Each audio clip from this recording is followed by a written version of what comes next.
नमस्कार, मैं रविश कुमार। दोस्तों, आज भारतीय राजनीति का मौसम कुछ ज्यादा ही गर्म है और यह गर्मी सिर्फ गर्मियों की नहीं बल्कि लोकतंत्र की आग से पैदा हुई है। जब भी सत्ता पर सवाल उठते हैं, जब भी आंकड़े बोलने लगते हैं और जब जनता की उम्मीदें दरकने लगती हैं, तब देश की राजनीतिक हवा में हलचल होना स्वाभाविक है।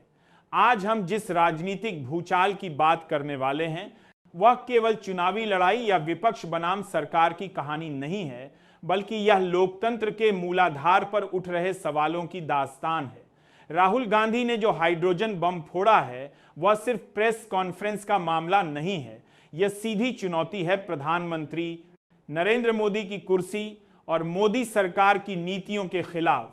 अगर आप सच की दुनिया को समझना चाहते हैं, अगर आप जानना चाहते हैं कि सत्ता के पर्दे के पीछे क्या खेल चल रहा है, तो इस वीडियो को अंत तक जरूर देखें और हाँ, वीडियो को लाइक करें, अपने दोस्तों और परिवार के साथ शेयर करें और हमारे चैनल को सब्सक्राइब करके ज्वाइन करें ताकि आप हर अपडेट सीधे हमारी सच्ची खबरों के जरिए पा सकें। याद रखिए, यही समय है जागने और सच को देखने का। आज का दिन खास इसलिए भी है क्योंकि नरेंद्र मोदी जी ने अपना 75वां जन्मदिन मनाया।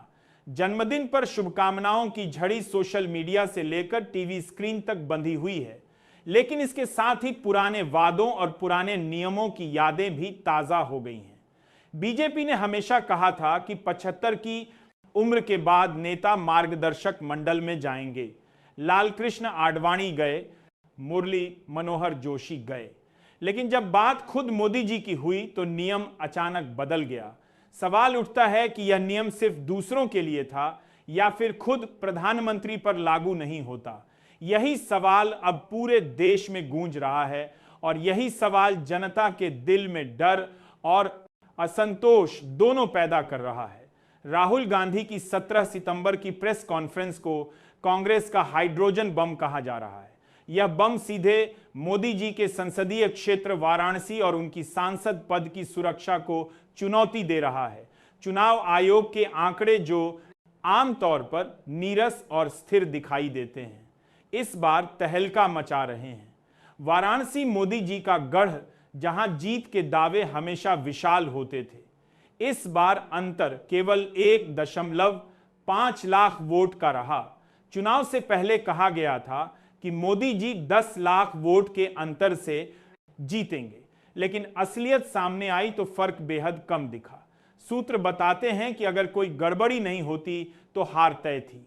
यह पहली बार नहीं है जब आंकड़ों ने सत्ता पर सवाल उठाया है, लेकिन यह मामला अब तक का सबसे बड़ा और स्पष्ट उदाहरण है। उत्तर प्रदेश के महोबा शहर का एक घर इस पूरे खेल की पोल खोल रहा है। वास्तविकता यह है कि इस घर में केवल 10 लोग रहते हैं, लेकिन चुनाव आयोग की लिस्ट में इस घर से 4000 से ज्यादा वोटर रजिस्टर किए गए हैं। मकान नंबर 9 में 243 वोटर, मकान नंबर 9 197 में 185 वोटर। 3 कमरों के छोटे से मकान में इतनी बड़ी संख्या कैसे हो सकती है, यह सवाल हर लोकतांत्रिक नागरिक के दिमाग में उठता है। कांग्रेस ने जब यह सबूत पेश किए तो सोशल मीडिया और चुनाव आयोग के गलियारों में खलबली मच गई। चुनाव आयोग ने आनन फानन में इन फर्जी वोटरों को हटाना शुरू किया, लेकिन सवाल यही है कि जब 3 कमरों के मकान में हजारों लोग कैसे वोट डाल सकते हैं, तब आयोग क्या देख नहीं रहा था या फिर अंधा होने का नाटक कर रहा था। इस सब के बीच राहुल गांधी का दावा है कि अब खेल खुलने वाला है, अब सबूत सामने आएंगे, अब धोखे की सारी परतें हटेंगी और यह खेल केवल वाराणसी तक सीमित नहीं रहेगा। बिहार, उत्तर प्रदेश और देश के कई हिस्सों में ऐसी ही फर्जीवाड़े की खबरें सामने आ रही हैं।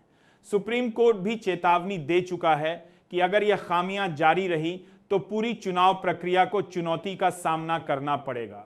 2 सत्ता दिया, प्रधानमंत्री मोदी की कुर्सी पर दबाव बढ़ गया है। 7 सितंबर की प्रेस कॉन्फ्रेंस में राहुल गांधी ने जो आरोप लगाए थे, वही पैटर्न वाराणसी की वोटर लिस्ट में दिख रहा है।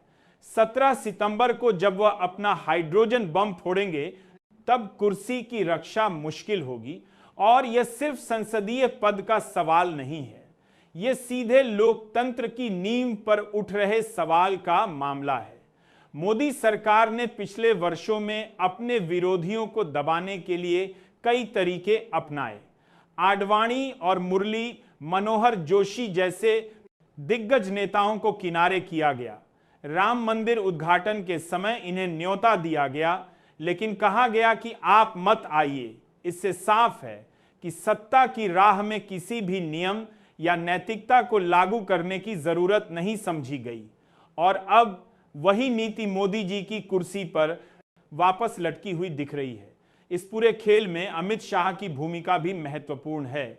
उनके पुराने बयानों में साफ कहा गया था कि 75 की उम्र के बाद नेताओं को टिकट नहीं मिलेगा।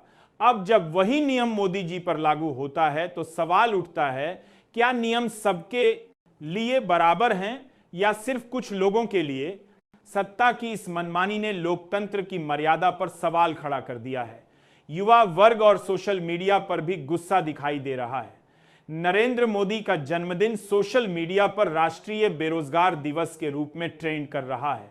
नौजवान नारे लगा रहे हैं, नौकरी चोर, गद्दी छोर। यह संकेत है कि जनता अब जागरूक हो रही है और सत्ता से सीधे सवाल पूछ रही है। ये नारे सिर्फ विरोध नहीं बल्कि लोकतंत्र का सचेत स्वर हैं। दोस्तों, राहुल गांधी का हाइड्रोजन बम सीधे प्रधानमंत्री की सांसदी को निशाना बना रहा है। वाराणसी का हर वोट, हर आंकड़ा अब जांच के घेरे में है। अगर फर्जीवाड़ा साबित होता है तो यह केवल संसदीय सीट का मामला नहीं रहेगा, यह पूरे लोकतंत्र की परीक्षा होगी। चुनाव आयोग पर भी सवाल